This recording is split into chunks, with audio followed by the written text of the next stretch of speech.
I'm thinking of one particular case where we had an executive who could not believe that people saw him as a bully. He just saw himself as energetic, driven, making things happen, results oriented. He constantly talked about results. And so we contracted with him that he would inform his team that he's working on how the impact that he had in meetings. And so he was going to demonstrate to them what a bully actually looked like so that they understood the difference between what he was doing and what a bully did.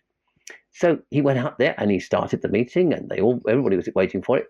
And after 2 or 3 minutes of him trying to be the bully, he stopped and he said, "I think I owe you guys an apology. I can't tell the difference either." And so this guy was listening to himself actually made the difference.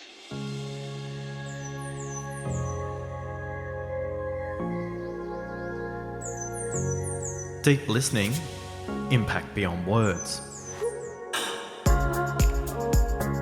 G'day, I'm Oscar Trimboli, and this is the Apple Award-winning podcast, Deep Listening, designed to move you from a distracted listener to a deep and impactful leader. Did you know you spend 55% of your day listening, yet only 2% of people have ever been taught how? In each episode, we explore the 5 levels of listening. Communication is 50% speaking and 50% listening.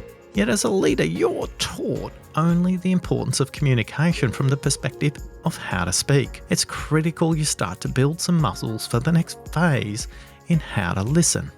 The cost of not listening? It's confusion, it's conflict, it's projects running over schedule, it's lost customers, it's great employees that leave before they want to. When you implement the strategies, the tips and tactics that you'll hear, you'll get 4 hours a week back in your schedule. I wonder what you could do with an extra 4 hours a week. The surprising importance of impatience when it comes to great listening. Today we speak to an author, a thinker, a researcher, someone with a reputation for asking massively difficult questions. And he's an occasional comedian too. David Clutterbuck is one of the earliest pioneers in the coaching and mentoring profession, an author of over 70 books in the field, and a great management thinker. He's also a visiting professor at 4 universities. He takes to learning a new challenge every year, from skydiving to stand-up comedy. Today, he and I will explore what makes a powerful question and the importance of being an impatient listener. So let's get on with it and listen to David. I'm curious about what you struggle with when it comes to listening. Oh, I think like everybody else, I'm a part-time academic. I spend my time doing lectures and things. So I have to constantly remind myself, am I in lecture mode or am I in dialogue mode? And I try and make my lectures as much dialogue as possible, but very often that's not achievable because somebody wants you on a platform for an hour to present some ideas. So you've got to basically talk at them, and I find that's my big difficulty is just checking out. How can I get more dialogue even into something which is supposed to be a presentation with PowerPoint slides? And again, in a non-professional context, what's the struggle for you? I think it's listening to things I don't want to hear, in common with everybody else. When you do, how do you notice you're not actually listening? Oh, because I'm irritated. So, we've got, in the UK, we've got the whole kerfuffle about Brexit, for example. But when I get stopped on the street by some passionate Brexiteer... Excuse me. Oh, I see. My immediate barriers go up. I'm thinking racist, small-minded, all the negative factors. I really have to make an effort to take them seriously and to listen to them, because all my negative reactions are there to say, this person's an idiot. You don't really need to talk to him. And does it take long to notice for you that you're not listening? About half a second. Yeah. Last year, I was very deliberate in kind of auditing my media consumption patterns and went, okay, I'm already predisposed to a particular kind of media, and I kind of made a point of consuming a different point of view. And boy, that was a struggle. And there was everything in my power that was telling me, no, you need to listen. And everything in my power was fighting tooth and nail against it. It comes down for me to how are the other people making sense of the world around them? And what is it about the way that they're interpreting the same things that I'm interpreting that means they have a completely different understanding of it? And I can dismiss some of that as nonsense from a rational point of view. But nonetheless, if that's the reality of their world, one has to respect that. So you've got this Brexiteer in front of you and you've noticed you're not listening and you're curious and you want to learn more. Are there any techniques that you're kind of using there that others who are listening might benefit from in that moment? Not just the moment to notice that you're not listening, but anything that helps you stay out of judgment in that moment while you continue to listen? I think one of the simplest things I've found is to switch to questioning.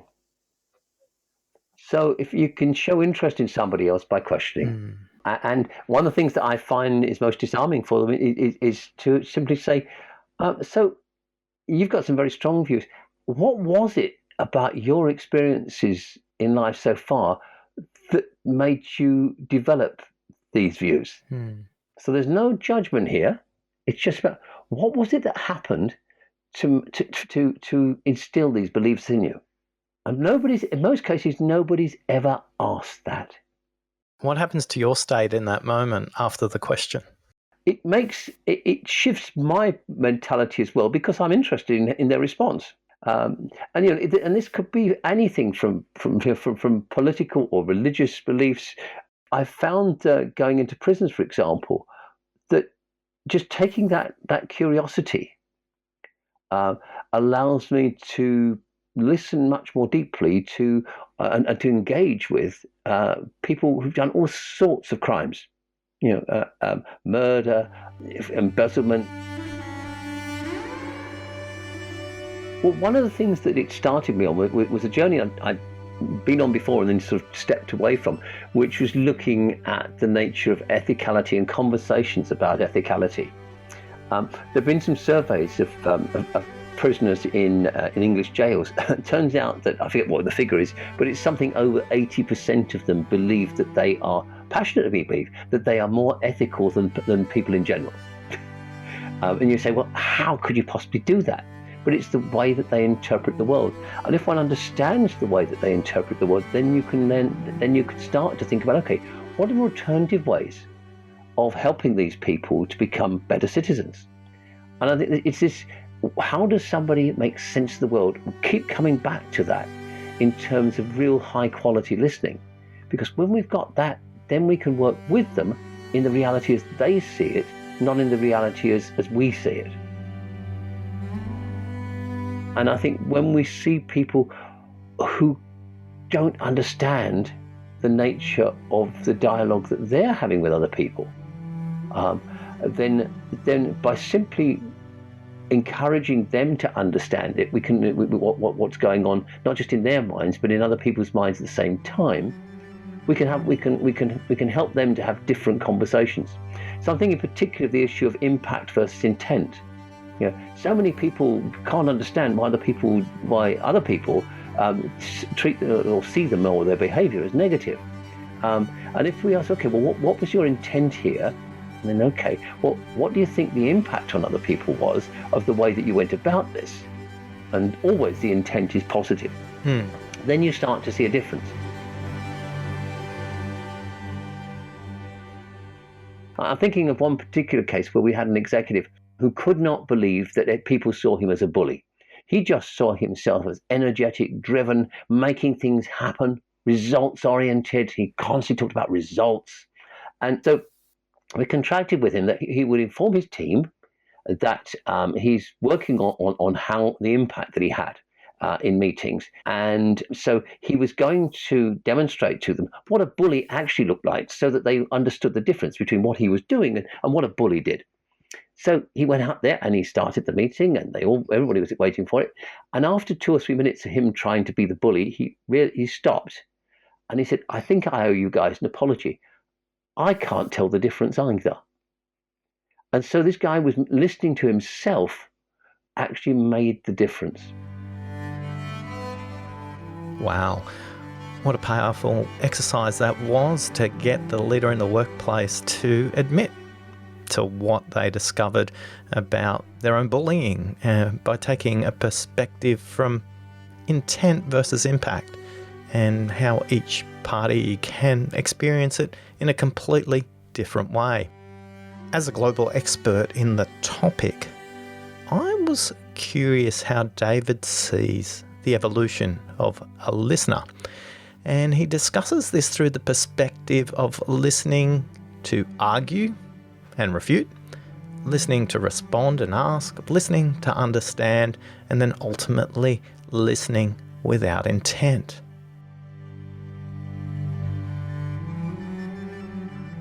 So level 1 in our 5 levels of listening is listening to argue or refute. Level 2 is listening to respond or ask a question. Level 3 is listening to understand. Level 4 is listening to see how the other person understands their issue. And level 5 is listening intuitively or without intent. The first level of listening is listening to argue or refute, and that's all about your ego. Academics do this all the time. Politicians do it all the time. And your thinking there is, well, how can I show them where they're wrong? And of course, if the other person's on the other end of that kind of listening, they're going to be thinking, okay, well, if they can't take what I'm saying seriously, why should I bother? Why do I need to listen to them? And they start to justify themselves and their opinions, and so you create a negative environment. And there's an assumption, if you're in that kind of listening, that you've got superior knowledge or understanding. But that means that the other person feels that their views aren't being respected. So the whole thing is negative. And what it results is a lot of defensiveness on both sides. Then the second level is listening to respond. And we find that people often assume that there's a space between when one person stops speaking and the other person starts speaking. And it's just not true.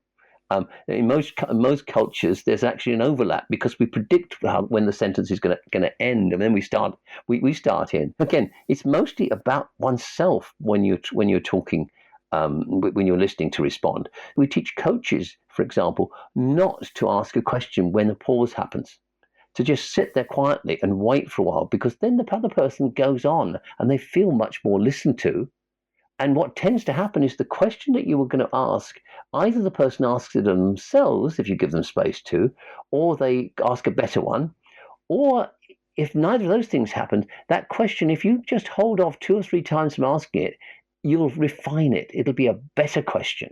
And so we find that just stepping back and not responding allows you to listen a lot more, because you're not thinking in your mind, what am I going to say? You're thinking, okay, let's understand what they're saying.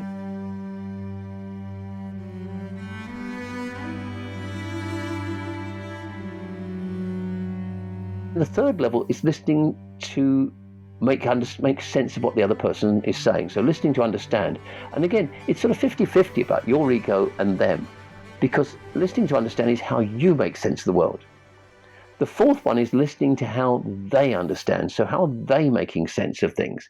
And that's much more, I think, much more important, because you're now working on an assumption that you can't help effectively until the client understands the issue that they're in their own terms, not in your terms. So, and then in the client's mind, you say they're actually feeling, well, actually, I'm in charge of my thinking here. Nobody's directing me as to how to think.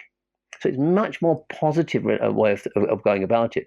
And then the fifth one we've identified is what we would call listening intuitively or listening without intent. And that's basically about listening to everything else that's going on in the room. And the people that are present there but not obvious. The ghosts in the room, if you like. The body language, the compatibility of what the person is saying with the tone they're saying it in. All of those things, they form that fifth level.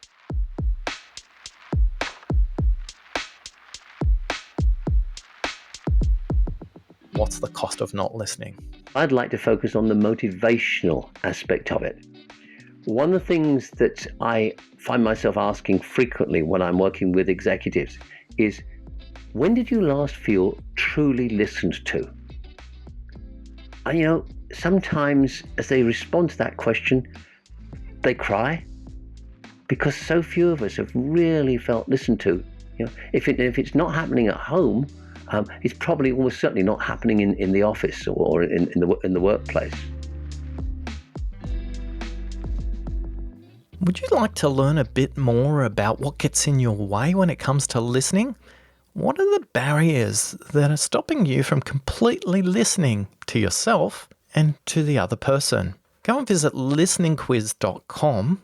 That's listeningquiz.com, and take the 7-minute assessment, and you'll receive a unique report with 3 tailored actions to help you move from a distracted listener to a deep and impactful listener. Wow, this quiz is like magic. It takes just a few minutes, but the results make it feel like Oscar's been listening to me for a lifetime. It's hard to believe how accurately this quiz highlights the seemingly small things that I do that get in the way of me being a better listener. And already I'm starting to notice when my listening villains begin to creep into my work conversations, and I can now recognise when I'm not listening as well or as deep as I could be. Thanks, Oscar. David explains, based on an analysis of hundreds of different questions, what makes questions powerful. He calls them prairie questions. Prairie as in the plains of North America. And with this acronym, he talks about questions that are personal, questions that are resonant. They have some level of emotional impact. Questions that are acute and incisive. They really get to the heart of the issue. He talks about reverberation, and does it stimulate a reflection both in the moment and much later on? He talks about questions that are innocent, where the intent from the questioner is not about them or their own agenda, but purely out of curiosity. And then, is it explicit, clearly and explicitly stated? So those again make up the acronym PRAIRIE. Now let's listen to David. I'm curious about your perspective on the categories of questions that you think are productive in making dialogue effective. A lot of people push back against why, but actually why can be very, very powerful if it's used in the right way. And let me give you an example. Why do you care? So it's a useful question to ask somebody. But if you say, why do you care? Or why do you care? Why do you care? Why do you care? You've got multiple questions all into one. And sometimes it's the way that we use these very tough questions, the ones that are challenging, if you like, that's exactly what's needed. And other times we need questions which are much, much softer. So help me to understand how you decided this was the best way of tackling that problem. It's a question. It doesn't have a question mark at the end, but it's a question. So I think it's less about what words we use than how we use them very often. And we have done some considerable research around this, and we've identified what makes a powerful question. And there's an acronym called PRAIRIE. And the P stands for personal. You've got to feel that the question is really directed at you, that it's meaningful for you, maybe even crafted specifically for you. So having the word you in it helps, of course. It's also resonant. So it's got to have an emotional impact to it. If it's just intellectual, the impact will be much reduced.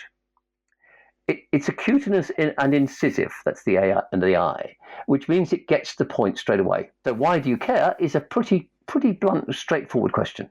It's reverberant. Now what I mean by that is it's very often hard to answer it straight away. It keeps coming back to haunt you. I've had people email me to say, you won't remember me, but 15 years ago, you gave me some brief coaching and asked me some questions. He said, and 2 of those have occupied me ever since. He said, and finally, on one of those questions, I managed to find the answer and I've completely changed my profession. I just wanted to say thank you. I don't know who he was. I don't know what the questions were, but there's a power behind powerful questions that mean you can't just answer them yes or no or very simply. They will come back to haunt you for a long time. The next I is innocent. You've got to be asking this question not because you've got an agenda behind it, but because it really is there. You are asking it for the benefit of the other person. And then it's explicit. It's got to be expressed very simply and with a very simple sentence structure. So it's not multiple questions all bound up in one. And what we found is that in looking at the questions we ask and talking to other people, if we can make them as close as possible to that prairie outline, the impact that they have is so much greater.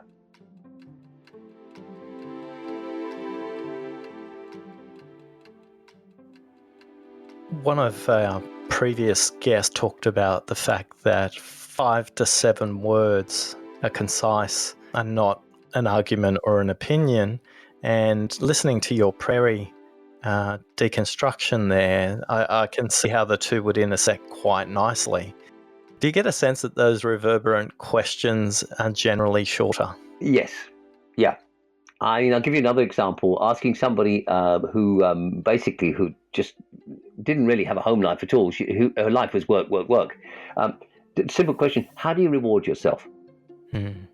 It's such a simple question, but boy, did it have an impact on her. Or what? Somebody who's worried about the fact that they're not spending enough time with the children. The job is taking her. What does a good enough mother look like? And these questions are so helpful for all of us listening. One of the tensions we struggle with is sometimes listening too much. What's the shadow? What's the blind spot for listening too much, David? I think there are times when you've got to step back and work out what's going on in this conversation. Sometimes people just talk at you simply because they're talking in order to avoid the issue. They don't really want to think about it, so the more they can talk about it, they feel that they're doing something about it, but they're not really. And if we just sit back quietly while all this goes on, we're really colluding with them in that process. And you could spend an hour with somebody on something, an important issue, but they haven't advanced in their thinking at all, because it's basically you've just sat back and let them talk to themselves. So sometimes you've got to step in and help them and challenge them, if you like, what's going on for them. And questions like what's going on for you right now are really important. So you bring it back to the present, the current moment. Questions like, what precisely do you want to do about that? Again, they're questions that pull you down into a state of decision making, if you like, and they may not be ready for that, but that's okay. So they say, okay, so what would enable you to move to that point where you're ready to make a decision? So I think we can use questions. We can help somebody to ground themselves in a place where they can avoid this problem of talking to avoid actually really getting to grips with an issue. One of the tools and techniques we teach is not to take notes. People get habituated to taking notes, but if you're taking notes, you're not listening, because we don't have a part of the brain that's adapted to writing. So we have to cannibalize the circuits that listen. So what we get them to do is to say every now and then, when there's a pause, we say to the other person, okay, what would you like to capture from what we've just been saying? And the power of that is you're putting the authority, the control, back into the other person's head or into their lap, so that they can then decide, well, what was important about what's happened in the last 10 minutes, what we've been saying. So they summarize, and then that allows you to come in and add some things as well. But the main thing is that they are in charge of the process. They can actually now start to listen to themselves. Well, what has been said here? And so they basically are doing higher quality listening if you give them that opportunity to pause and reflect and just pull out what was important about what's been said in the last 10 minutes. And the feedback I get from those listening is it's all right for you, Oscar. You know how to use silence and you're comfortable with silence, but I'm not. So how do you think people can progress in becoming more comfortable with the space? And as I say, why don't you treat silence like it's a word and listen to it fully and completely and respectfully? We have a simple technique. We ask them to count to 3 each time before they speak. So the other person stops and they count to 3. And most people can do that. It's not too difficult. And then once they're used to doing that, and typically what happens is the other person then continues, so they don't need to say anything. So then we go and say, okay, now, can you count to 5? And we see how much they can extend the time between the other person stopping speaking and them starting speaking. And most people can push it up to about 8 or 9 seconds without feeling uncomfortable, with a little bit of practice. I'm curious if you feel that questions asked the way we discussed earlier are true across more than one culture. I had an interesting issue brought to me recently by a Chinese coach who'd been trained in Western, largely American ways of asking questions. And the Western way tends to very often to have a rigid model that you try and follow through. But essentially, you want a structure to the conversation, and therefore your questions become attached to that structure, and you're trying to move the conversation through a specific structure to help somebody go from identifying the issue all the way through to looking at the context, and then finally working out what they want to do about it and how they're going to make sure that it happens. But in a Chinese culture, very often people want to start from completely the opposite direction. They don't know what the issue is, or they're not sure what the issue is. They're looking at a much wider picture. And so they essentially start the conversation by questioning themselves, by describing all sorts of things around it. And the role of the listener is to help them simply find direction through all of the stuff that they're trying to explore. And by the time they've actually narrowed it down and identified what the issue is, they've usually worked out what the solution is at the same time. And in this discussion with the coach, we're saying, okay, is that okay? And we're saying, yes, of course. It's a different cultural way of doing it. And actually, although it may seem frustrating to somebody who's very solutions and goal-oriented, in terms of actually finding really good workable solutions, then maybe it has a lot more to going for it. We've spent the 20th century and created an entire industry around teaching people how to speak. We teach people how to speak with influence. We teach people how to speak with impact. We talk about the persuasive speaker. I'm curious if you have a hypothesis, given that half of a communication is listening, why there isn't a similar size industry around listening. Nancy Klein, whose book Time to Think has been very influential, has been one of the antidotes to the speaking culture. And I think certainly I find her work very, very helpful. But you're right, there's not the same demand. And I think this is because of the cultural dominance of the Anglo-Saxon world, and particularly the United States, that they teach people. There's a lot of teaching.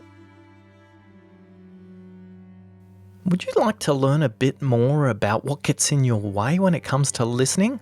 What are the barriers that are stopping you from completely listening to yourself and to the other person? Go and visit listeningquiz.com. That's listeningquiz.com, and take the 7-minute assessment, and you'll receive a unique report with 3 tailored actions to help you move from a distracted listener to a deep and impactful listener. As we move from the information economy to the imagination economy, the question becomes even more potent when we explore our imagination. Do you think these children who develop into adults with these enhanced listening skills will enjoy an advantage in the imagination economy? I'm sure they will, because what they're learning is the ability to be curious, not just about things that you see immediately around you, but to be curious about the world as it comes or as it's seen through the eyes of other people. And we know that there are 3, possibly 4 key qualities that underpin great coaches, great mentors, great leaders. And those qualities are curiosity, compassion, courage, and in an African context, we added connectedness, the desire to be connected in a real way to the people around you. The concept of Ubuntu, I am because we are, is very, very heavily involved with this. But if we can have those 4 C's, the curiosity, the courage, the compassion, the connectedness, that's going to make a big difference. Many people ask me, when does listening need to stop? When does listening become unproductive? When is listening stalled and when is listening stuck?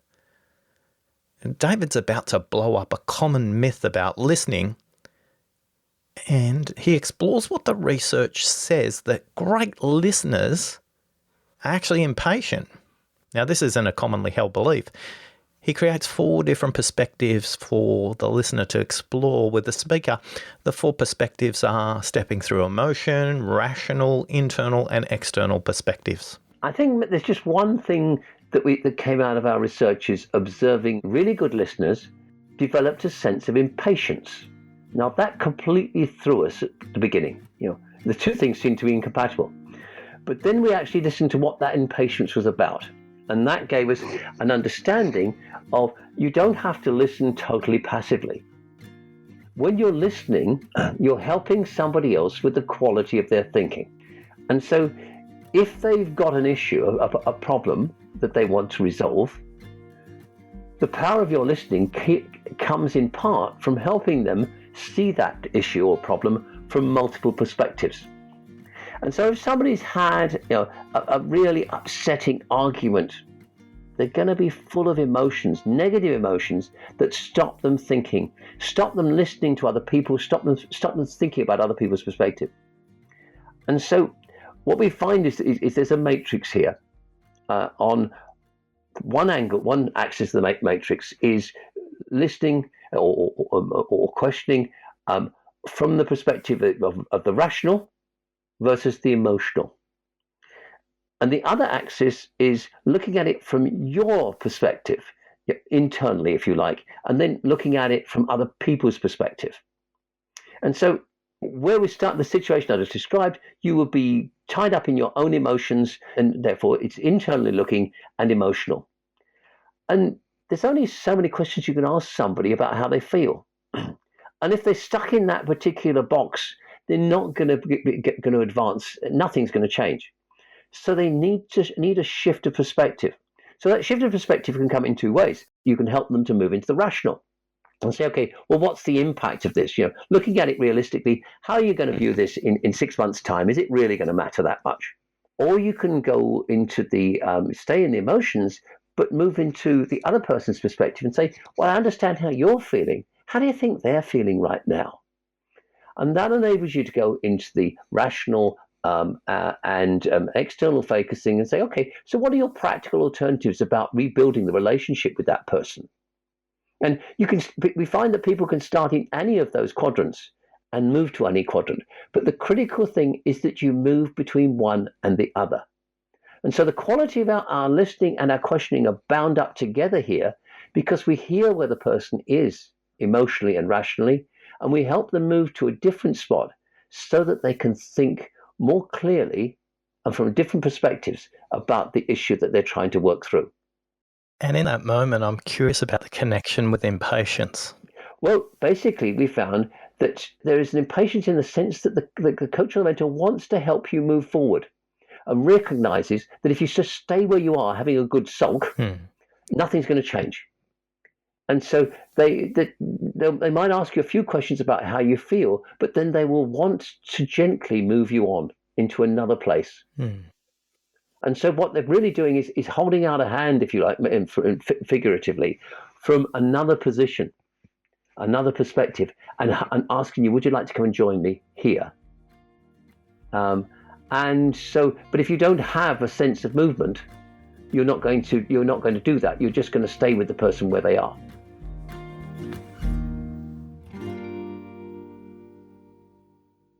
Would you like to learn a bit more about what gets in your way when it comes to listening? What are the barriers that are stopping you from completely listening to yourself and to the other person? Go and visit listeningquiz.com. That's listeningquiz.com and take the 7-minute assessment, and you'll receive a unique report with 3 tailored actions to help you move from a distracted listener to a deep and impactful listener. What aren't we listening to in the future? I see around me, not just in the UK with Brexit and many and politics, but in all sorts of environments, I see a movement towards extremes. That people take an extreme view, leave, remain, give up everything in our modern society and go go live and go native, or embrace technology and climate change isn't really real. We see people seem to be being pushed towards extremes. And part of that is due to the overabundance of information and fake information, all of those kinds of things. But essentially, that's the biggest barrier to listening. I think we have to learn to be able to listen between extremes and to either or even better, and. Another perspective on the future might be if a generation out and then another generation out, a group of people are born, what aren't we listening to for what they wish for their future? Well, I guess the question I would ask myself and other people is, if I'm still here to take them out, like I take my grandchildren out on what I call granddad ventures, what's the conversation that we might be having there compared with the conversation that I would want us to be having there? On those granddad days. Yes. Or granddad ventures. It's a nice term. On those granddad ventures, what are your grandchildren teaching you about how to listen? Well, one of the things I'm learning is that they are developing the capacity to be engaged with their technology and to be listening to some extent, because they've had to be able to do the two things at once. Not sure how they do it, and I don't think they do it very well, but they are gradually evolving into a capacity to be able to have the technology there, but to be able to engage with people around them at the same time. I think this is going to be an essential skill for the rest of this century. Thank you, David, for your perspective about the past, the present, and the future of listening. You exude so much learning, wisdom, and enthusiasm for the topic. There's so much depth in David's work based on many decades, over 30 years of research, over 70 books on the topic. I wonder what you're going to take away from today. Is it about being okay to be completely impatient when it comes to listening to somebody else? The impatience that is born from the listener's desire to help the speaker adopt a multiple perspective approach to what they're saying rather than getting stuck in one place, and in doing so, helping them to make progress. I'm really curious what you'll take away from today. Is it about the prairie-based questions? Is it about impatience? Is it about intent versus impact? I wonder what it is for you. Why don't you visit our deep listening community, oscartrimboli.com/community. That's oscartrimboli.com/community, and leave a comment with over 300 other people who are sharing their progress and their journey when it comes to listening. Thanks to Ruth, who said one of the things she's looking forward to is getting comfortable with the pause. She says it's a massive challenge for me, and I'll be aiming for that 3 seconds. And we'll pay attention then to what's next. Thanks to Isaac, who left a reflection saying he's been thinking a lot about what's happening around the world and the recent social unrest and what that means in a manifestation. Is violence the ultimate signal that you're being ignored and not listened to? It was a great question. Thanks to Karen, who left a comment saying she's learning so much about the way she's listening, having fun, and improving her listening skills by using the 90-day deep listening challenge. If you're somebody who likes to learn in groups rather than just at your own self-pace, then oscartrimboldi.com/community is a great place for you to learn from others about how they're listening.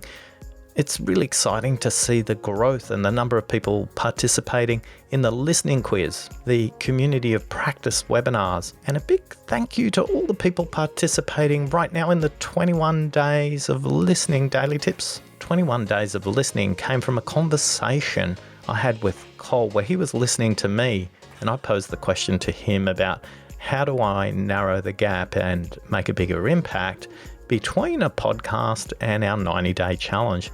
Well, Cole said, Oscar, why don't you send me 21 days of text messages with a simple tip each day on how to focus on my listening? So that's what I did. Let's hear from 2 of the 64 people participating in the current challenge, from Roger and from Amber. If you'd like to participate in the 21 days of listening, practice by sending me a text with your email address and the number 21. Send it to 0410 340 185 if you're in Australia, or internationally +61 41 03 40 185. That's with your email address and the number 21. David certainly changed my perspective on listening today.